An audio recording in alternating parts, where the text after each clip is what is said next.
Well, hello, and welcome to A Sip in the Summer to benefit the Massachusetts chapter of the American Foundation for Suicide Prevention. Hi there, I'm David O'Leary, here with my amazing co-chair, Kate Eisenberg. Welcome. We are so excited to have you with us tonight, and we are so excited for what we expect is going to be a fantastic time learning how to make cannolis from the infamous Mike's Pastry. We're also going to learn a little bit about beer and cannolis, so we've got all the major food groups covered. We're here at Jack's Abbey in the Brew Hall in Framingham, and we're really excited to have you with us tonight. So, while our event is virtual, with all the things that happen during virtual events, we're not live yet. Our work at AFSP has never been more important. Our work raising awareness about mental health and suicide prevention and bringing support to those who struggle. It's been quite a year. I don't think I have to tell anybody that. And we've all experienced some level of isolation, of anxiety, of depression. Those things have been real over the past, God, I don't even know what it is now, 16 months. It's, I mean, it's a treat that we are even standing this close to each other tonight and fully vaccinated. Right.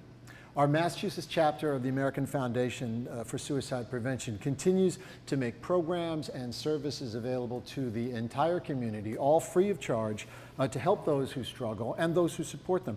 Specifically, by way of introduction to AFSP and what we do, we offer advocacy, working with our legislators and our lawmakers to ensure that there's funding for suicide prevention and mental health awareness. We fund research. We're the largest private funder of suicide prevention research in the country.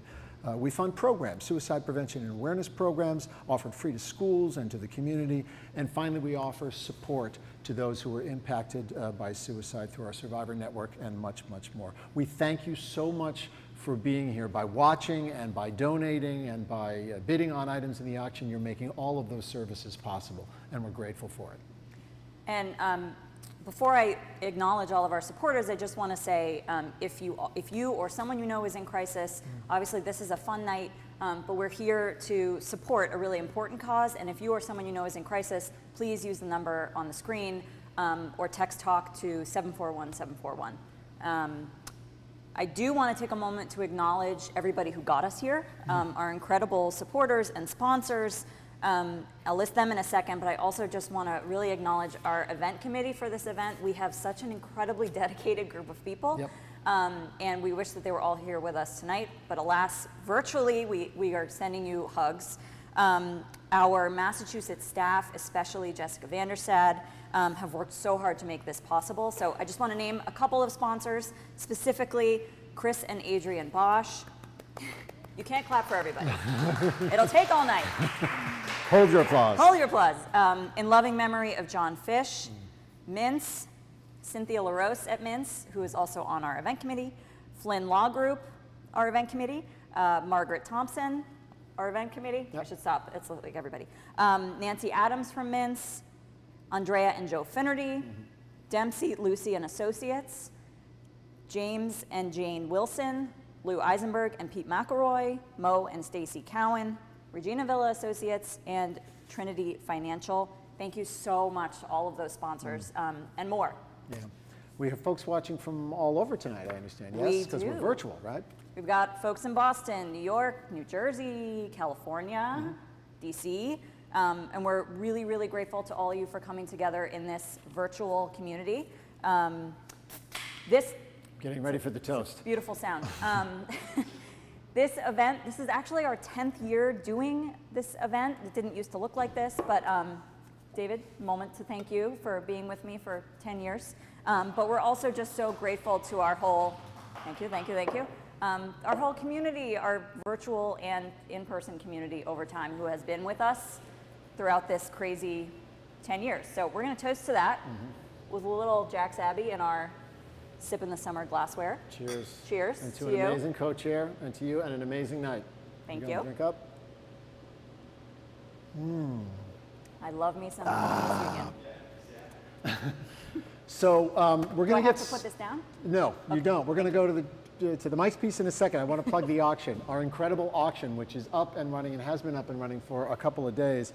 Our SIP online auction You can see the link right there. If you're watching through Better Unite, you can click right there, or you can go to afsp.org/asip-in-the-summer. That will be open until 7 p.m. tomorrow night. There's all kinds of sports memorabilia, unique experiences. There's concert tickets, New Kids on the Block tickets, and all kinds of other goodies. So bid high and bid frequently. And David is a humble man, but you will notice that there are a couple of unique experiences with the one and only David O'Leary from Magic 106.7. Yep, You can take a private flight in David's plane with him. I have done it. I am alive, here to tell the tale. You're overselling again, Kate. That is up there. You also can have David record your voicemail Yep. on your phone. A little In my Magic tip off to 106.7 wait, don't voice. tell me. Yep. Yeah. Okay. So check those out. And also, if you have questions for Jack's Abbey, we're going to have a special guest from Jack's Abbey join us later on. So please text those questions to 617-439-0940, which is up on the screen. And we're going to do our best to get as many of your questions answered as we can. Yeah, and we're really, really thrilled to be here at Jack's Abbey. We're grateful for them hosting us for tonight. We'll be talking to Kat from Jack's a little bit later on, so if you have questions, go ahead and send them in. We're also going to share a little bit about AFSP and our chapter. A little bit later on, we're going to meet our Chief Medical Officer for AFSP, Christine Moutier, who's going to join us. We're also going to meet this year's Lifesaver Leadership Award recipient, Massachusetts Senate President Karen Spilka. But right now, I think we're going to dive into our virtual tour of Mike's Pastry. We are, and I would be shocked if any of you haven't either tried a cannoli from Mike's or haven't seen the white box with blue letters and crown on them. Those are the iconic marks of Mike's Pastry, our famous and beloved bakery in Boston's North End. So we had the distinct pleasure of visiting our friends at Mike's. I didn't want to go home. It was pretty I know, amazing. it was really, really fun. And we're gonna take you on a little tour with us. Let's take a look. Let's do it.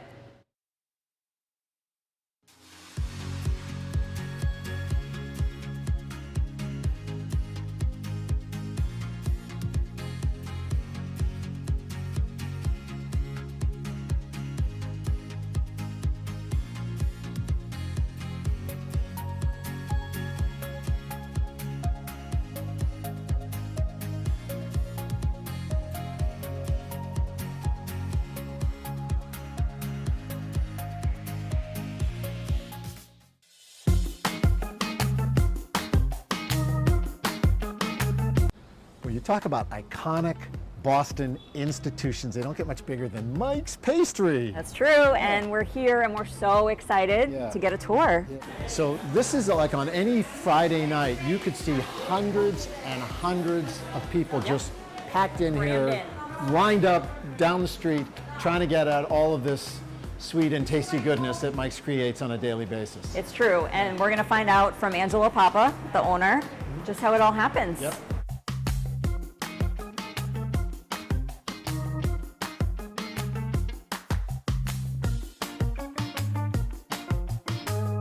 What a place to come to work every single day. This is just marvelous. It's David and Kate, and so great to have your hospitality to walk us through here, Angelo. We are so excited to introduce you to Angelo Papa, the man behind the curtain at Mike's Pastry. So Angelo, before we actually see how it all is done, tell us a little bit about the history of the place. Mike came from Italy in, I think, 1932 or so. Started the business in 1954. Right here.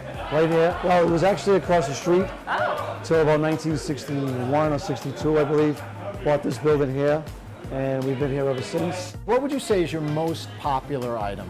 Number one item would be our cannoli. Far and away the cannoli. The way Mike started making cannolis in 1954, by hand, no high-tech machines. It's the same way we do it today. Like a day like today, we're producing about 5,000 or 6,000 shells made by hand. Is there one that is the most popular? Well, most popular is regular traditional ricotta. Okay. Usually with the chocolate chips. People like chocolate chips, but it's either the ricotta, chocolate chip, pistachio. You've expanded beyond just the North End, so where are you now? Yeah, it took us a long time. We opened up in Cambridge around 2014. Then we got a nice opportunity to go to Assembly Row in Somerville. Last year we were supposed to open up in February at the Garden, but they never opened it, so it's going to be probably opening up in September of this year. Mike never really wanted to expand because it was so much work, and it's hard to control it because you can't be in 3 places at once. So I always say one thing, if you go to Cambridge or you go to Somerville, but you can either like it again or don't like it, but it's going to be the same. It's the same, Because yeah. my hands or our hands are in it. You are here an awful lot. Well, I live here. I live here, but I don't mind because when I go in the back, I'll introduce you. My uncle is my head baker. My son-in-law's back there. My brother-in-law's there. My daughters work here at different times. My daughter's a cake decorator. My mother worked here for 40 years. So it's all family. Truly a family business. Yeah. Well, we hope we've whet your appetite, and we also hope that you've got your Mike's famous cannoli kit ready to go. We're going to go back and see how things everything is made get from done start around to here. finish. Perfect. All right. Let's do it.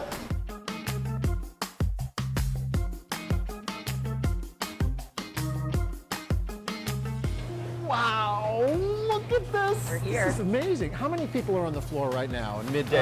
12, probably up to 17 people. The baking crew, 4:30, by 5 o'clock, they're in. Then about 6 o'clock, the cannoli crew comes in, starts shells. They make the shell. Every day, that's their job. Just They shells. they just make shells. So you have to mix the dough first, which is flour, sugar, shortening, little red vinegar we use. Yeah, it gives a little bit of color and taste to that. But it's a to pretty the shell. Pretty simple recipe. Yeah. So the dough would come off the bowl, the bowls that we mix, comes on the bench there. I have one guy who just rolls it out on the sheet machine there. Yeah. We're making actually 8 barrels today. Yep. So 8 times 800. Okay. That's what Today. just today. So I imagine it becomes really important to keep things moving. One little It glitch, becomes and a if real that problem. sheet machine goes down, Right. we're in trouble. Yeah. Because you can't roll the dough this thin by hand. Right. And she's buttoning these up, so they're going to go into the fryer. From here, we're gonna Goes onto the- they would Go take a there. screen. Yep. When they're done, they'll walk it over here. These are the shells that are ready to go in. 5, 6, 7, 8, 9, 10, 11. 2, 3, 4, 5. So 50, 60. Yeah, got it. How long do they stay to? 5 minutes, 6 5 minutes. minutes, 6 yeah. minutes. And when they come out, they sit here, they cool a little bit. Cooling off now. Okay. He'll take them out here, and he'll store them in the barrel, and then they go down to the front. Got it. Like I said, this is the cannoli crew. They're actually husband and wife. Belush's 2 daughters work for me. Eskeen, that's his son there. Joey's my uncle. He with the blue shirt there is my son-in-law. Paul, the one that walked by us with the tray, is my brother-in-law. Got it. My daughter was out front. Kind of everybody knows somebody. Joe, you're gonna have an assistant next week. I like to bake a little bit. He says you're the guy to talk to. He was on 106.7. Oh, really? Yeah. That's the 104.5, but that's okay. That's all right.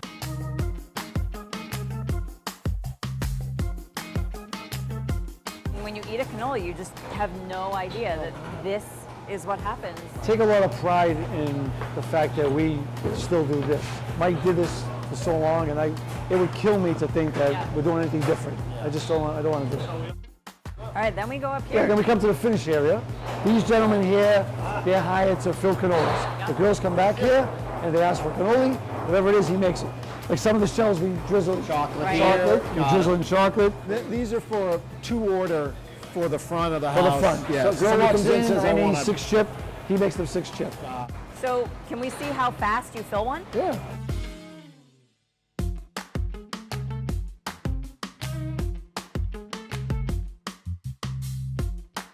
So that's it, whole Just like tray. that, 30 or 40 cannolis. Now he can make a chip if he wants a chip. Oh my That God, happened that like looks that. so good. That's beautiful. They're beautiful. I always say one thing, this might sound absurd and crazy, is, I mean, life is stressful, we all have our own issues, whatever, but and to run a place like this and to have other locations, it's a lot. But when I'm home, I'm more uptight than when I'm here. Because when I'm driving in, I know I'm gonna get here, and when I come in those back door in the morning, because I know whatever's, I can handle anything that's gonna come, because I'm here, and I love it. Mike was physically working until maybe 81. You know, he was active and on top of everything, and you know, I just want to take that and keep going and pass it on to whoever wants to take it after that. So.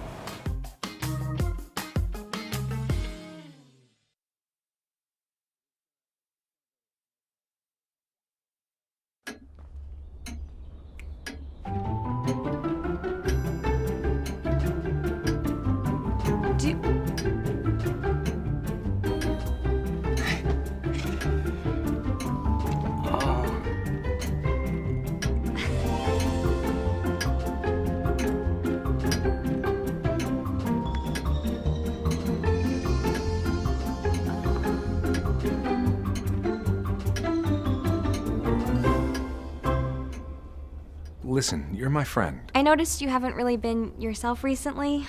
Yeah, I feel like something's up. How are you? Are you okay?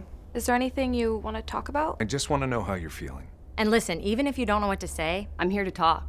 No matter what you're going through, I just want you to know I'm here. I've got your back. When you want to talk, I'm here.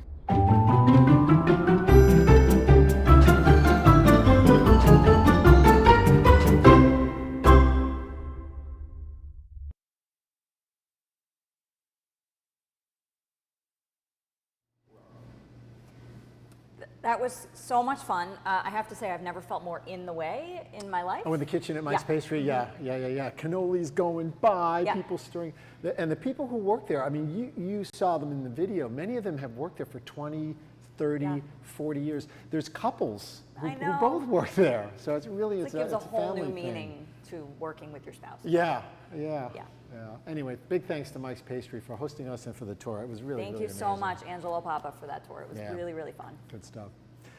Every year, AFSP's Massachusetts chapter presents a Lifesaver Leadership Award to an individual or an organization that has shown and demonstrated extraordinary leadership and steadfast commitment to saving lives through suicide prevention. This year, we are really honored to present our Lifesaver Leadership Award to Massachusetts Senate President Karen Spilka. Senator Spilka has shown incredible commitment to mental health awareness and providing access to care across the Commonwealth.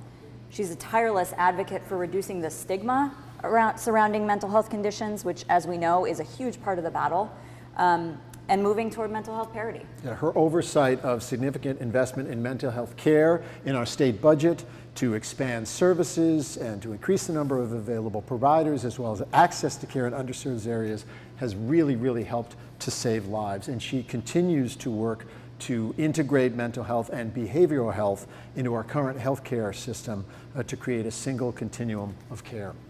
And one thing that really stands out is Senator Spilka's willingness and just bravery around sharing her own family story. Many of you, if you've seen her speak, you probably have heard her talk about her family's mental health struggles and the impact of mental health on her own family and her life. And for these reasons and many others, we are really, really thrilled to present this year's AFSP Lifesaver Leadership Award to Massachusetts Senate President Karen Spilka.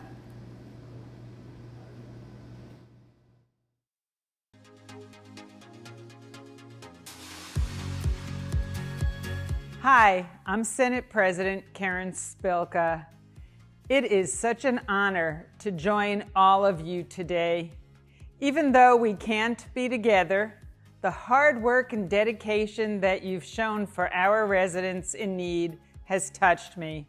So I want to give a really big shout out to Chair David O'Leary, Kate Eisenberg, members of the SIP committee, fellow board members, and everyone at the state's chapter of the American Foundation for Suicide Prevention.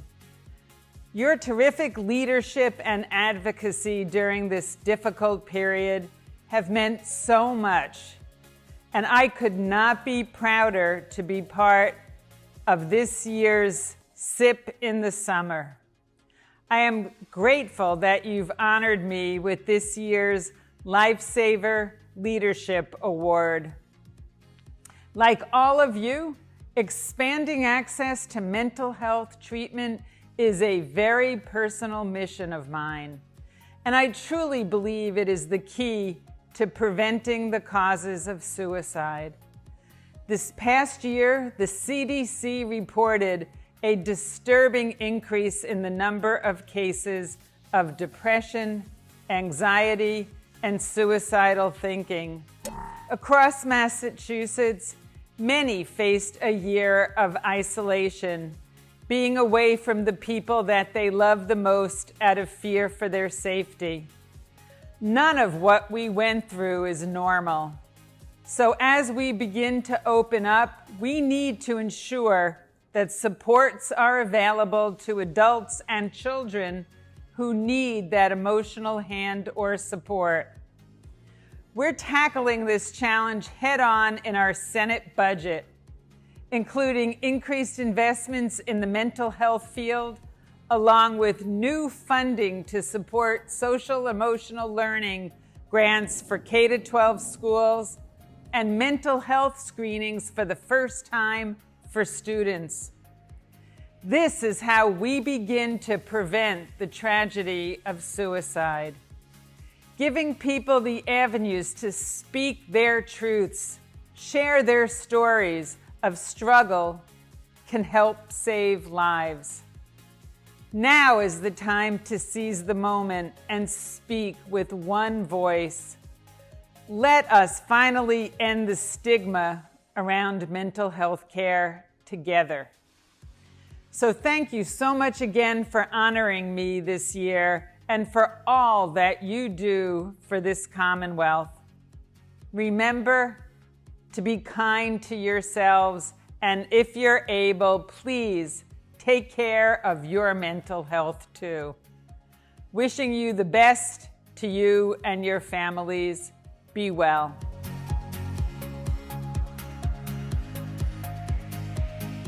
Our thanks to Massachusetts Senate President Karen Spilka and her team, her incredible team in the office, for their assistance in making tonight's award and recognition possible, and for all she does and continues to do to raise awareness about suicide prevention and mental health. Before we move on, just want to give one more auction plug. Gentlemen, do you mind bringing up the link for the auction? Oh, yeah. If you haven't checked out the items, please do so.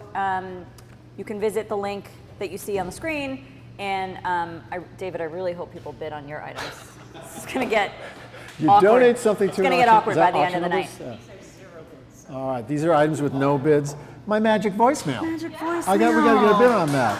Oh, come on, guys. There's a chance for you to do some deep sea fishing with the boat from Wicked Tuna, from the Falcon Terminal from Wicked Tuna, and foursome at Granite Links. We're all getting outside. The good weather is here, so some golf, foursome at Granite Links, all that along with sports memorabilia, a flight with me in my airplane, tickets, and all kinds of other goodies. Go to the link right there, afsp.org/asipinthesummer. Awesome. Someone help David, please. It never ends. It never ends. You see that guy burned me with 104.5, and the guy, even at Jack's Abbey, I'm at my space here, and the guy's like, David O'Leary, Magic 106. He's like, yeah, listen to 104.5. I love it. Okay, we digress. Now, on to our other partner for A Sip in the Summer, where we are standing, Jack's Abbey in Framingham. It began here over 10 years ago. I love this story. It was founded by three brothers, Jack, Eric, and Sam Hendler. Yeah, and with a little creativity and a lot of hard work, they have tripled the size of their operation in 10 years and picked up numerous awards from both regional and global beer festivals along the way. Let's meet Jack and get a tour. Let's take a look.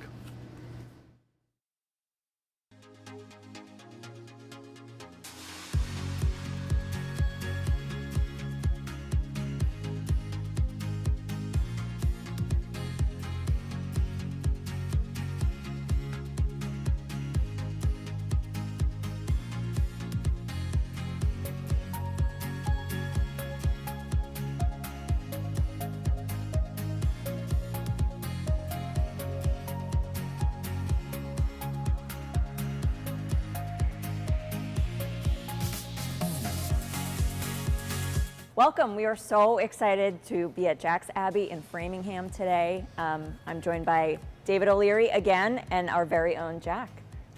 Thank you for having us. Thanks for coming. Pleasure to have you. Jack's one of three brothers who started the brewery in 2011, like 3/4 of a mile from here. Yeah, not too far from here. You know, what else do young guys out of college want to do but brew beer, drink beer? So You're the dream. Exactly. The three of us that grew up in a family business, we had the opportunity to start our own business, and we took that opportunity. You really seem to have sort of found a thing to do when people really wanted that thing, which was craft beer and lager. Yeah, absolutely. The industry's just exploded in the last 10 years. When we opened 10 years ago, there was around 3,000 breweries, and I believe we're around 10,000. So in 10 years, more than tripled. Well, there's definitely a learning curve. So it was just the three of us when we opened. We thought we had a business plan that in 10 years we'd brew about 3,000 barrels of beer. Today we're brewing about 50,000 barrels of beer. It turns out selling 3,000 barrels of beer is a really poor business plan, and we quickly figured that out. And instead of 3 employees, we're well over 100 employees right now. You know, the way you talk about it, it's almost like, well, we kind of found our way. Early on, I believe there were some like major awards and accolades that. You know, we really took an odd position for what we brew. So brewing lagers is very unusual, particularly for craft brewers. And because we were willing to really go out of the normal comfort zone of craft brewers, I think that allowed us to really excel at brewing lager beer. If you can really find your own niche and commit to it and put the time in, I think that's where we're able to really differentiate ourselves. Yeah. So what was the beer that really put you on the scene?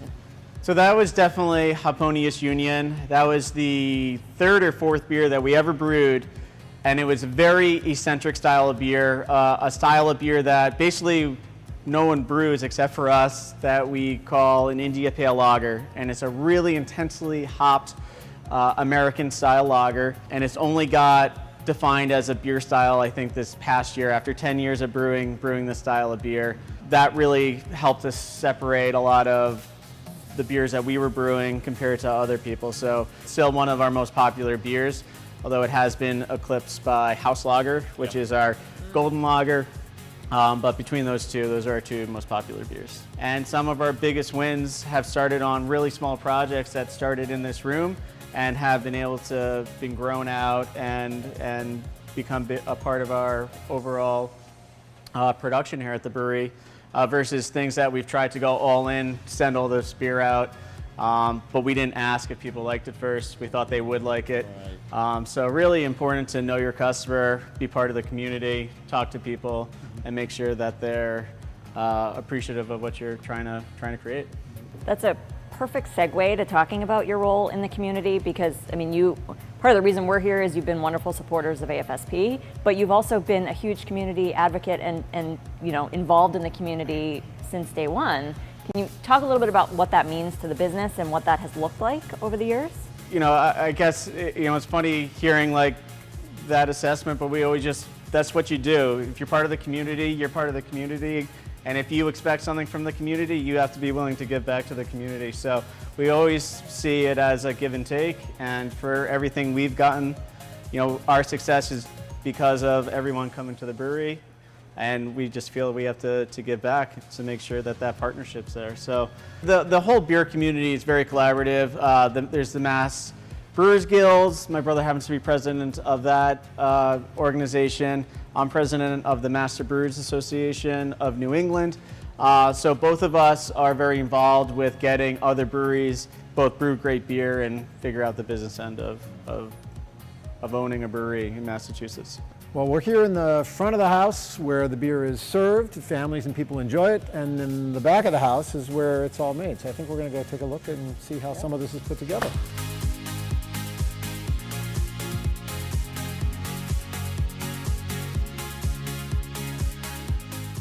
So this is, I imagine, where the action is. This is where the magic happens here. What is the capacity in here? Generally, the size of your brewery is determined by your brew house, and that's this piece of equipment over here. And you assign a value to how much beer you can brew in one single batch. So for us, one single batch is 60 barrels, but we'll generally brew 4 times a day. So that means we're brewing 240 barrels of beer. That's approximately 8,000 gallons. So 8,000 gallons is the size of one of these larger tanks over there. So our goal is to fill 1 large tank of beer every single day or every 2 shifts. Okay, so you talked us through the beer goes into the fermenter. Then what happens? What everyone's looking forward to, beer in cans. So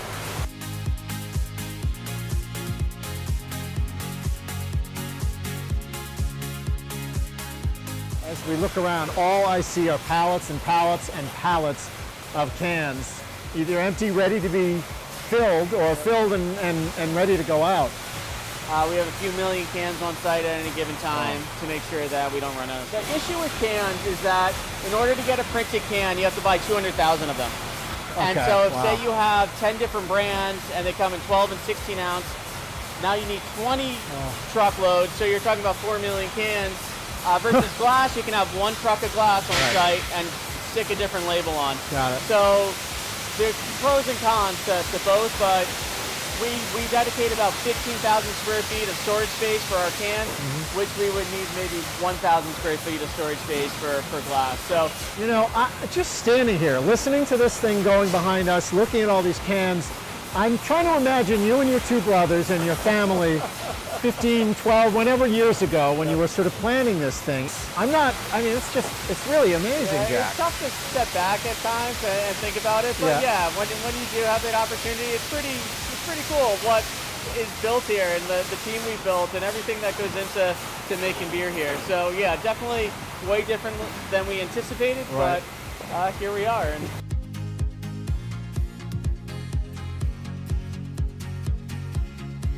Is there room for growth here in this facility from where you are? absolutely, yeah, we're continuously growing. We've just added 3 tanks a month or 2 ago. We got 2 more tanks coming in a month.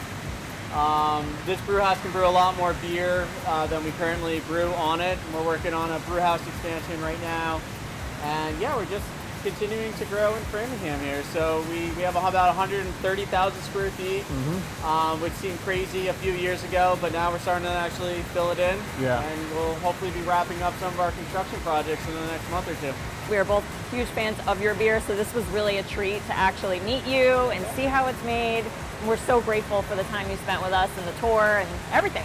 Yeah, I'm happy to show you around, and hopefully you learn something while you're here. We wish you nothing but continued success. Thanks for all you do for AFSP and so many other organizations and giving back to the community, Jack. Really, really appreciate it. Absolutely, we love this partnership. So cool. Thank We'll let you get back to it. Let's get some beer. Perfect.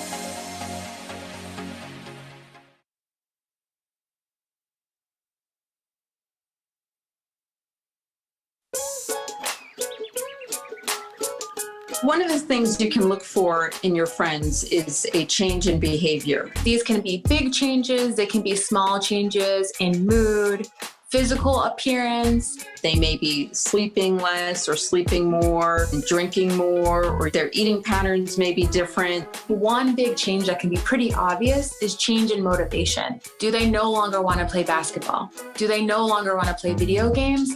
Now that we're spending more time online and in virtual settings, it's really important to pay attention to the language that your friend is using and the words they're using to communicate. So when we text our friends, are they taking longer amounts of time to respond? Are they not responding at all? You don't have to be an expert to try to recognize these signs. The second that you feel it in your gut and that you're concerned, that's the second to have the conversation and open the door to what might be going on. Whatever gets you talking. We had a blast shooting that piece here at Jack's last week it was, and it was literally, we could have stayed here all day long. It was like slow walking. Yeah.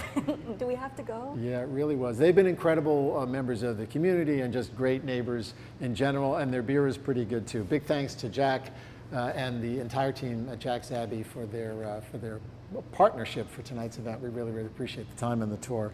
Also want to acknowledge, right there on screen, if you're watching on Better Unite, you can donate to our event tonight and the good work of the American Foundation for Suicide Prevention and our Massachusetts chapter. Big thank you to Mark and Jill Andrew, who made a donation tonight, Barb Brunzel, Andrea Murphy, Susan McAvoy, and Hannah Chappell, all who donated online tonight. We're very, very grateful.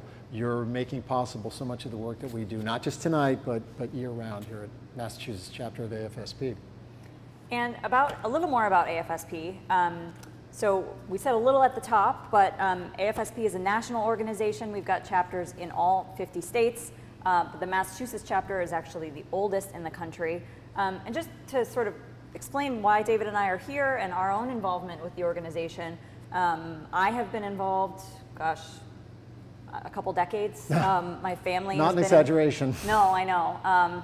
It's really in the family for me. My grandmother was a chapter chair. My mother was a chapter chair and is on the national board. And I am the chair of the Massachusetts chapter. And our involvement began when we lost my uncle Mike to suicide. And sort of similar family story for you. Yeah, got involved. My cousin Paul O'Leary died by suicide in 1995. He's a cop, a corrections officer down in Taunton, Massachusetts, and we had no idea that he struggled, and that brought me into the chapter where I have enjoyed just about every minute of my work doing this work, but also meeting incredible people like you and our incredible Massachusetts chapter board and so many others, like Christine Moutier, who we're going to talk to in just a second or two. Yes, so to hear a little bit more about AFSP, we're really excited to be joined by Dr. Christine Moutier, who is AFSP's Chief Medical Officer, joining us by Zoom tonight. And I'm going to just ask Dr. Moutier to spend a couple minutes talking to us about where the funds are going that we are raising tonight, some of the work that AFSP is doing, and some of the newer initiatives that some of you who have been supporters of AFSP may not have heard that much about before. So Dr. Moutier, thank you so much for being here. It's always a pleasure to see you. I wish you were here in person, but tell us a little bit about the work that's going on. Well, first of all, thank you so much, David and Kate. Your work is making such a difference, not only in your state and in your local communities, but across the nation. And I'm so pleased and honored to be able to speak to everyone who's participating in tonight's SIP event, because you are making a difference. At AFSP, we use every dollar that's raised to go towards research funding, towards programs that change minds and change lives, and towards advocacy efforts. And I'd like to just tell you a teeny bit about each of those and kind of what's new and what's going on. In the research arena, over the last 2 years, we have funded 70 new research studies that get at the key questions of what drives suicide risk and what constitutes effective suicide life-saving prevention efforts. And it's not just in the clinical arena, it's across all sorts of different settings that suicide prevention does take place. And that's, of course, the amazing work of our chapters, too, at the community level.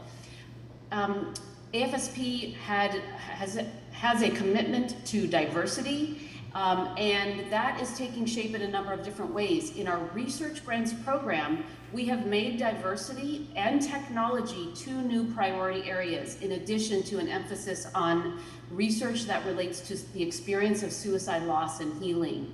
And so in this most recent cycle, when we make a particular topic a priority, it stimulates the research community. And I'm really pleased to say that we have 11 new research studies that focus on some aspect of an underrepresented or understudied community and population. So those areas of diversity, which is a much needed area in suicide research.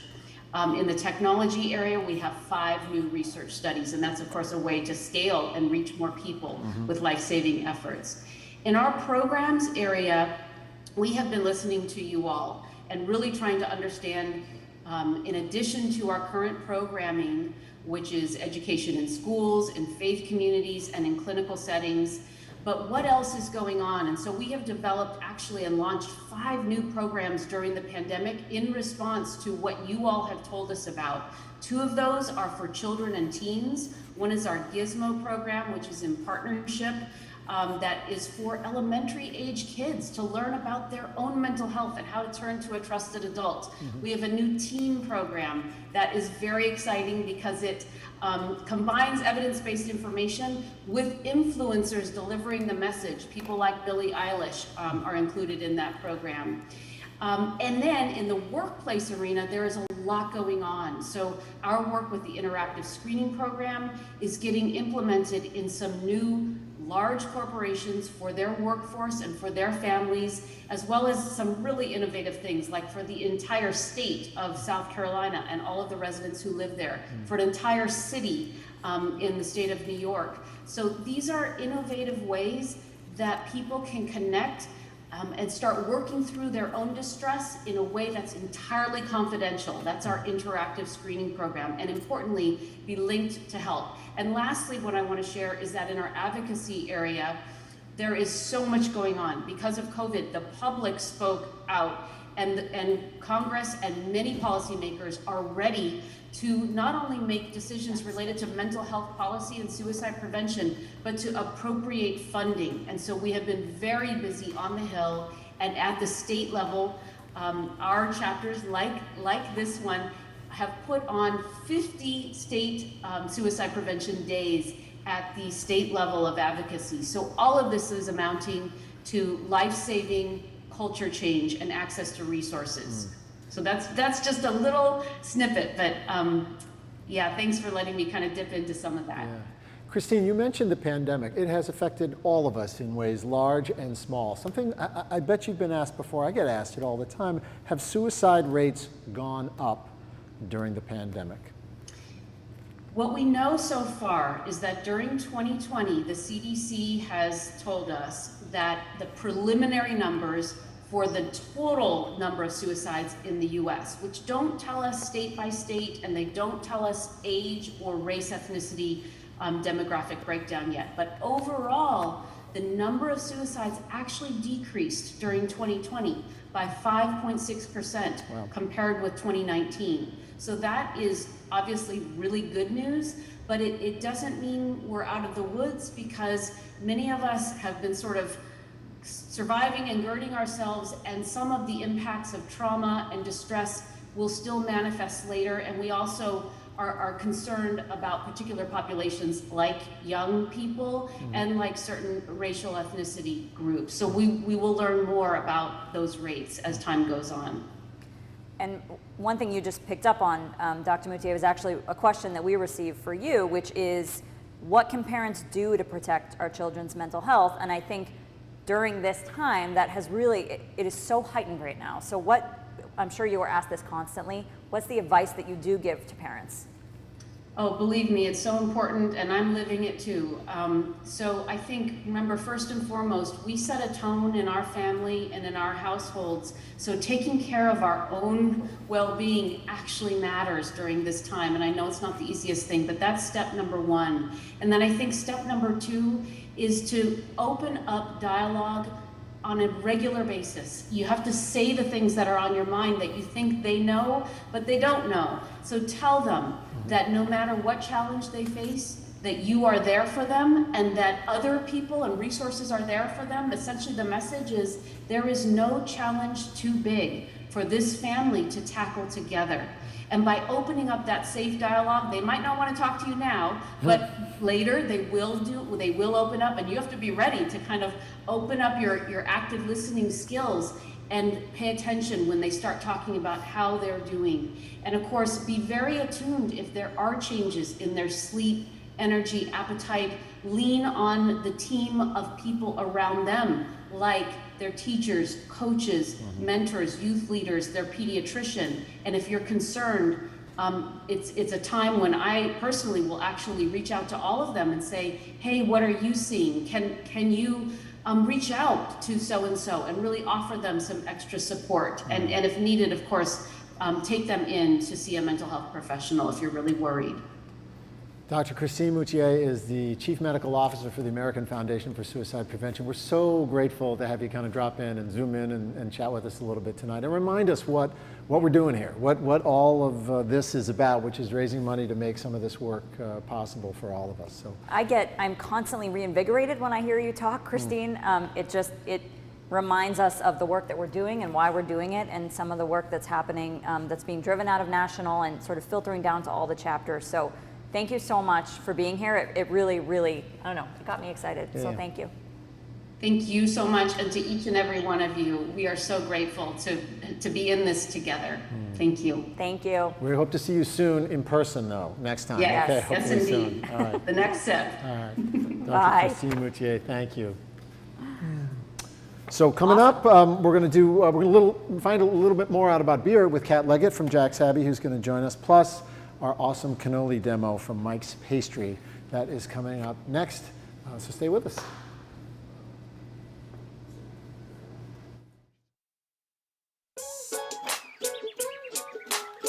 Having having the conversation while engaging in something that you would normally do can really help them feel more at ease. Maybe you offer to go for a walk or grab a cup of coffee. Wait for a time when you can have a one-on-one conversation. Even ask them for a time that you could talk one-on-one. To show your friend that you're actively engaged in the conversation, you can do things that are nonverbal, not looking at your phone, making sure you're making eye contact, nodding and indicating that you're hearing what your friend is saying.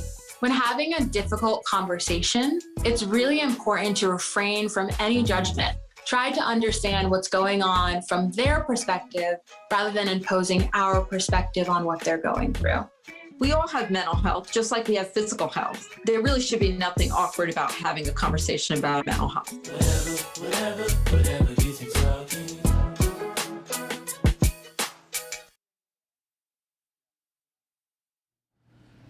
A big thanks to Dr. Christine Moutier for joining us, our Chief Medical Officer from the American Foundation for Suicide Prevention. Also want to make mention of the online auction, which is still up and running and will be for another 24 hours until 7 p.m. tomorrow night. So there's sports memorabilia, there's that magic voicemail, which someone texted and said, that's from David Allen Boucher, right? No, it's from me, David O'Leary, the other guy on Magic. I'll pay them later. Yeah. So check out the auction. It's right there, afsp.org/SIP in the summer. You can click on it if you're watching in Better Unite. And we are really happy to be joined by Kat Leggett, who is the PR manager for Jack's Abbey, to answer a few more questions. We already peppered Jack, but we dragged her in here with us tonight to answer a few more questions that we have gotten from our audience. So, awesome. Thank you for being here. Of course, excited to be here. Excited you guys are here. Yeah. I'm going to ask the first one, which is I take so much joy in if I'm somewhere else in the country and I see Jack's and it's far away from New England. Yep. We are from New England, so it's available here all the time. But if I see it on the West Coast or something, so how far does what is the reach of Jack's Abbey's beers? So we regularly are distributed in 9 states, so all of New England, New York, New Jersey, some Pennsylvania. We do some like specialty drops at different parts of the country. So we partnered with a distributor to occasionally drop some House Lager, Copper Legend, some of our beers that can really travel well. So they're sometimes in Colorado, sometimes in California, but a little less regularly than our 9-state footprint. Got it. Yeah. How many types of beer do you make? Someone asks. That is a tough question. I think our core lineup's around 8 or 9 on the Jack's Abbey side, but I think every year we're making something like 105, 110 different types of beer that we're releasing through a year. We're here at the beer hall, and I know, like sitting at the bar over there's I don't know how many taps. There's a lot. Yeah, we have 24 tabs. Yeah. But you'll come on a Tuesday and then you come back on a Saturday and it's a completely different lineup. This stuff is always kind of coming and going. Yeah, we're really lucky here because we have live feedback from customers. So we have a pilot brewery that we can test small batch things and really get real-time feedback from our customers and be able to, like for example, one of our core products, Blood Orange Wheat, started as a small production in the brewery, and it just got such positive feedback from all our customers. It's one of the beers we make year-round all the time. So yeah, we're really lucky to have kind of a constant rotation of new and exciting things. Yep. It's cool to feel like if you come here, you're part of it in that way. Yeah, we take feedback from the customers. Like we currently are doing some small innovative things where we're asking customers to actually fill out a survey for thoughts and feedback. So. Yeah. Has the craft beer market gotten more competitive? Someone asks. Definitely. So when we started, we're on our 10-year anniversary this year, and when we started, it was something like, I don't have the exact number, like 50 Massachusetts breweries, and we're well over 200 now. Yeah. And so it's certainly got more competitive, but it's such a positive, friendly industry. Everyone's really helping each other because, to be honest, craft beer is still a very small segment of the beer drinking that's done in America. So if any craft beer is sold, all craft beers will be sold more. So it's exactly. So it's a very, even though it's more competitive, it's more friendly, if anything. So one other question we received, do you make dark beer? Yep, we do. So on the Jack's Abbey side, we have a core beer. It's called Smoke and Dagger. It's a smoked dark lager. That one has been one of our beers that we've made since the beginning, and it has a very loyal following. We also have a Framing Hammer series. That's a Baltic porter. We have a original non-barrel aged, And then we have a whole barrel-aged lineup with kind of funky variations. Like this year, we're releasing some like chai and French toast and some like very innovative, creative versions of this Baltic Porter. We also have a second brand, Springdale, that has other beers like Brig, which is a mocha stout, which I think, as Jack said, pairs really well with cannolis. So. Excellent. One more question just came in. Has David O'Leary tried every single beer? As a loyal neighbor, potentially. I gotta win. Like everything you say, David's like, yep, that beer, I Check love that one. Yeah. We're so grateful to have your time here tonight, but also the time earlier in the week with the tour and so forth, and then just have you partnering with us and hosting us tonight. Thank you so much for that. Will you stay around, because Kate and I... Does she know what she has to do? Yeah, I think we tipped her off. It's going to be challenging, I feel. Kate and I are going to attempt to fill cannolis, and you're going to be the judge. Remember what we talked about? Yes. Yeah. Wink, wink. Who's the winner? So that's coming up in just a bit, but right now I think we're going to see how the pros do it, yes. right? Let's see it.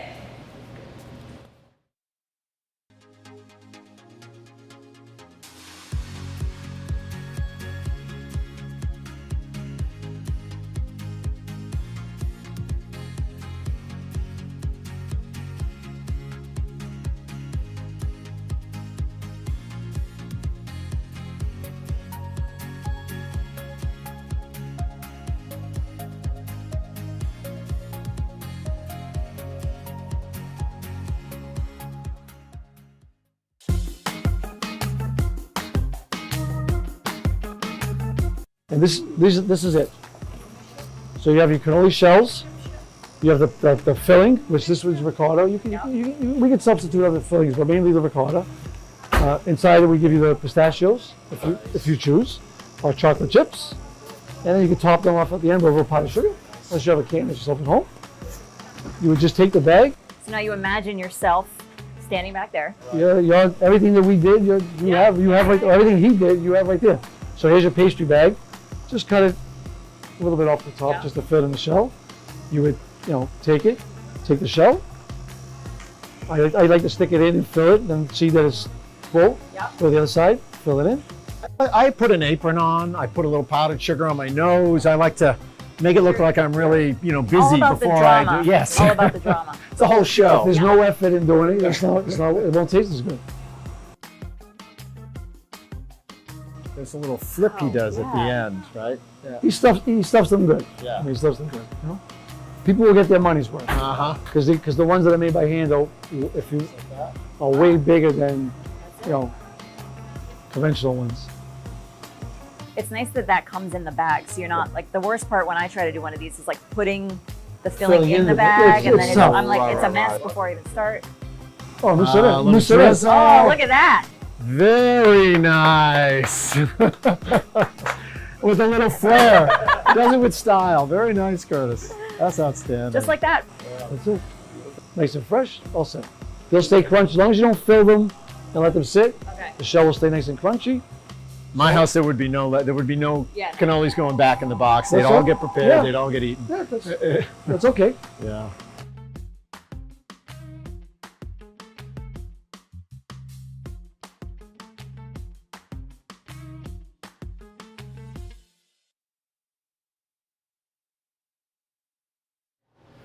Watching Curtis, who was the gentleman who was filling those cannolis, like he's been doing it all his life. Well, he has been doing it all his life, it seems. Very humbling to see this stuff in front of us now. Did you go back for a tutorial between then and now? Because I want to know. No. Okay. No. I did work in a bakery, in a pastry shop. For the record, I have never filled a cannoli. Yeah. I've eaten plenty of cannolis too. Yeah. But so Kate and I are going to have a little competition now. I'm not even sure what the qualifiers are. Is it how quickly you can do it, how well you can do it, how consistently you can do it? I don't think quick should be on the table. Okay. I think it's like, it's really Kat's decision. Kat Leggett from Jack's Abbey is going to be our judge for this. So you want to go first? No, you should go first. I don't want you to learn any of my tips or anything. No, I'll happily go first. Okay. So we're going to fill 3 each, and one of each. A plain one, a chocolate chip one, and a pistachio one. Okay, here we go. Right. Flip one. Oh, you sure about that? Yeah. Okay. that got a little messy. Okay, hold on. That's all right. I don't want you to move. Don't use all the filling.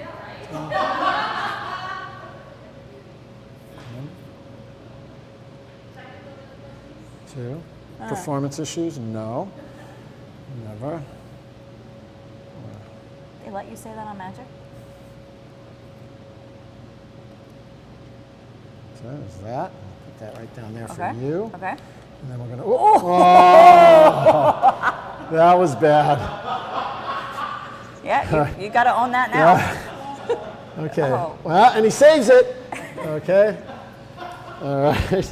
1, Do I even have to do anything to win at this point? Or? 2. Look at that. Wait. Best part. Ready? Oh, look at that, huh? Are you kidding me? That's, Okay. yeah. Hey, knife and fork. I don't think we're going to be using those, but Okay. just in case they're needed. All right, Kate, let's see what you got.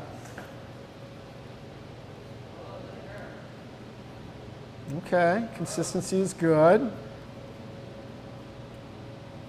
That's it, good, nice.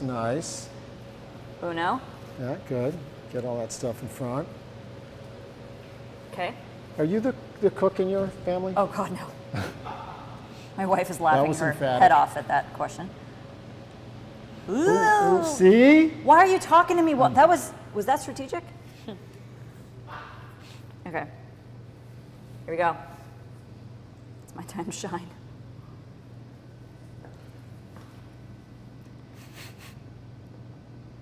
Okay. All right. All right. This one's my favorite. Chocolate. Chocolate chips? Yeah. What are you paying for them? God almighty. All right. Here we go. Same. Okay. All right, I got to clean this up just a Excuse little me. bit. My I'm not presentation is finished. I'm just cleaning this up a little bit. My presentation is wanting. Do you remember what you said in the video? I don't. Okay, I won't reenact it. It was about powder on your face. Oh, yeah. When I cook, yeah. All All right. All right, Kat Leggett from Jack's Abbey, come over. We should have disguised whose was whose, but please. I know. I did watch while it was happening. This is a tough one. They're both beautiful, Yeah. and they both look, or all of them look delicious. I sense a butt coming. Yeah. Well, I mean, it's hard because I want to eat all of them. Right. I think I'm gonna go with these. Oh, come on! Yes. As someone who really enjoys the filling, I enjoy his heavy hand Yep, on that. that's a heavy It pour. was so heavy that it fell out. Right. I said it. What are you paying for it? That's all right. I bet if we weighed Exactly. this. I want all of the Fine. filling. All More bang for the buck with the filling. So they're all delicious, and I will eat all of them after. So They're all even more delicious when paired with beer. If we were Yes. going to pair some of Jack's beers Yeah. with these, what would we? I guess it would be the pistachio, the chocolate, and the plain. What would you pair with? yeah, so we have on our Springdale side, we have kind of two beers that seem like a good fit. One is Brig. It's a mocha stout, and it's coffee and chocolate, and yeah, we have it over here. We can just pull it out and show you what it looks like. So it is a coffee stout, has lactose, so it has some milk sugar. Yep. So it kind of helps with some of the accentuate the filling of that. And then we also have a version of the same beer that's barrel aged, half in maple barrels and half in Yes. bourbon barrels, and it's Maple Brig. And it's got So a little sweet of Yeah. the maple in there, which is nice. if you're curious, I'm happy to open one of them. Or Yes, I don't think you have to ask opening. twice. We should we try can open to, this one. Are losers allowed to? Here. Just so you know, I'm never gonna live this down No, in our no. friendship. I might get that VIP pass back. That was Don't push your fantastic. luck. There you go. Thank you. And All this right. is the. This is just the original Brig. Got it. Okay. All right. You Cheers. gonna join us Yes, here? of Okay. course. To victory. Cheers. There it is. It smells incredible It really before you does. even taste it. Yeah. Wow. Some in cans, That's some in really good. bottles. Is there any distinction? I mean, that you make between what's put in a bottle and what's put in a can? Yeah, Is so it- most of our product is canned. All of our barrel-aged products are bottled. Okay. And so that's on the Springdale side. It's some of these stouts. It's also, we have a whole line of kind of wild sours that are over on the Springdale side. That's all barrel aged. And then on the Jack side, beside those framing hammers I talked about, is all bottled. All but bottled, pretty much everything else is canned. Yep, right. Well, I feel spectacular. The night has been a success on so many levels. Thank you so much again for the hospitality and for judging. I hope you'll stay around for some pastry. We're going to mix and match and see if we can pair some beer with those delicious pastries from Mike's Pastry a little bit later on. I will swallow my pride and thank you for being here. Yeah. Really appreciate Not for it. judging, No, for being yeah, here. exactly. We wanted to take just a second to talk about this event, which for us this year was our second year doing this virtually. We've done this event, this will be the 10th. This is 10. Yeah. But at Fenway Park and live with people and a band and so forth. In the last couple of years, for a couple of different reasons we all are aware of, we were doing it virtually. But we're looking forward to being back together with people very, very soon. And so we're going to welcome Melanie Verity, who's one of our staff. You'll come in, Mel. Who's one of our staff people with AFSP and has been with the chapter for certainly as long as I've been with the chapter and as long as you've been with the chapter. Well, when are we ever going to get back together again? The walks are going to be in person this fall. Yeah. So first of all, I wanted to thank everybody who put this together. You guys, obviously the committee, all the people in the back of the house and the back of the scenes, because there's a lot of work here, and it's really impressive. I know. I wish everyone could see what it looks like. Congratulations to all of you. It's really, we, even though we're not together, we feel like we're together. So it's good. But yes, we are looking forward to the fall season. Obviously, we're looking forward to summer first, and we're all gonna, go to the beach and have fun. But you have 10 walks in Massachusetts this fall. So the whole state is, covered. And those walks that we speak of are, thank you, those walks that we speak of are Out of the Darkness community walks are what we call them. And if you're familiar with AFSP, they bring together hundreds, thousands of people who have been impacted by suicide and those who are supporting them. And it's with mental health. And, yeah, it's a great chance for people sort of to be together, to have this common and shared experience and get support from others who have had a similar experience. So if you're inclined to find out anything more about AFSP, that is a great place to do it. Absolutely. So it's a good way to get to know people and to really build a community. So AFSP.org /MA walks for the Massachusetts walks. And certainly we have walks. We have about 450 walks this year around the country. As an organization, So the other thing we're talking about is 2022. I know. We are going back to Fenway. Sip in the Park 2022 at Fenway Park. Okay, nice. So, see, hopefully we'll have a date sometime in the fall and we'll start promoting that and letting everybody know. But I think it'll be great. But in the meantime, congratulations to all of you. This has been really a great event. Thank you to Mike's, thank you to Jack's, thank you to all our team members. But and thank you to all of our supporters. We're going to be eating the supporters, obviously, and all the bids. Oh, I gave you some bids, some additional stuff. Yeah. Somebody bid on your voicemail. Well, all right, then it is a perfect evening. I was going to say, was it Kat? Because wow. How much did you pay? So. Well, you really had that locked and loaded, didn't you?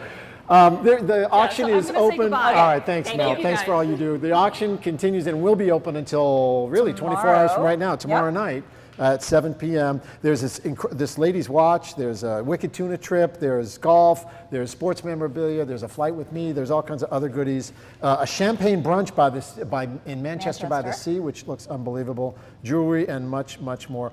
Also, I just want to mention this year was different because the glasses, our sip glasses, there were always these sort of stemless wine glasses.